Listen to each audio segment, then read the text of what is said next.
আজকে সংস্কারের কথা 2024 এবং 2025 এসে বলবার কথা নেই।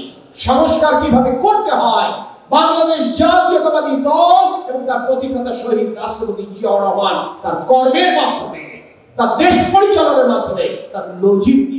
বিএনপির যে কর্মী জনগণের প্রতিপক্ষ হবে, দলের ভাবমূর্তি ক্ষুণ্ণ করবে, তার জায়গা বিএনপিতে হবে না। এদের বিষয়ে দলের সর্বস্তরের নেতাকর্মীদের সতর্ক থাকার আহ্বান জানিয়েছেন বিএনপির খুলনা বিভাগীয় ভারপ্রাপ্ত সাংগঠনিক সম্পাদক অনিন্দ্য ইসলাম হামিদ। শহীদ রাষ্ট্রপতি জিয়াউর রহমানের 89তম জন্মবার্ষিকী উপলক্ষে রোববার বিকেলে যশোর জেলা বিএনপি আয়োজিত আলোচনা সভায় প্রধান অতিথির বক্তৃতায় তিনি একথা বলেন। অনিন্দ্য ইসলাম হামিদ বলেন, 16 বছর ধরে যে গণতন্ত্র ভোটের অধিকারের জন্য আমরা লড়াই সংগ্রাম করেছি তা এখনো পাইনি। তাই গন্তব্যে না পৌঁছানো পর্যন্ত বিএনপির নেতাকর্মীদের ধৈর্য ধরে ঐক্যবদ্ধ থাকতে হবে। তিনি বলেন, বাংলাদেশের মানুষ গত 16 বছর ধরে তারেক রহমানকে যে ম্যান্ডেট দিয়েছে, সেই ম্যান্ডেটের মর্যাদা রক্ষা করা বিএনপির প্রতিটি নেতাকর্মীর দায়িত্ব।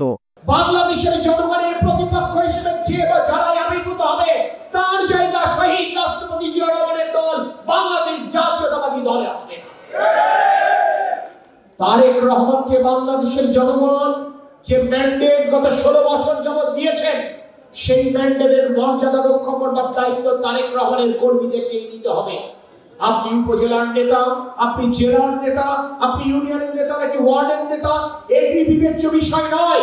আপনি বিএনপি করেন না ছাত্র দল করেন, সেটি গৌণ বিষয়।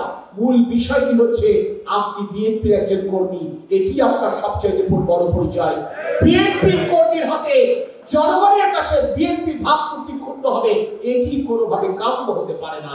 তাই আমার যেই কর্মী জনগণের প্রতিপক্ষ হিসেবে আবির্ভূত হবে, যেই কর্মী আমার রাজনৈতিক দল বাংলাদেশ জাতীয়তাবাদী দলের ভাবমূর্তি ক্ষুণ্ণ করবে, যেই কর্মীর আচার আচরণ শহীদ রাষ্ট্রপতি জিয়াউর রহমানের আদর্শের সাথে যাবে না, যেই রাজনৈতিক কর্মী তারেক রহমানের নির্দেশনার বরখেলাপ করবে, তার জায়গা নিশ্চয়ই বিএনপি।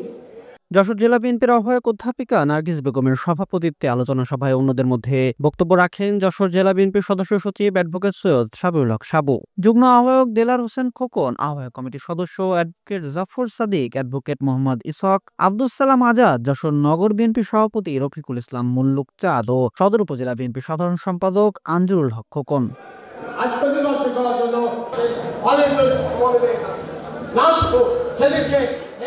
ডেস্ক রিপোর্ট, দৈনিক কল্যাণ।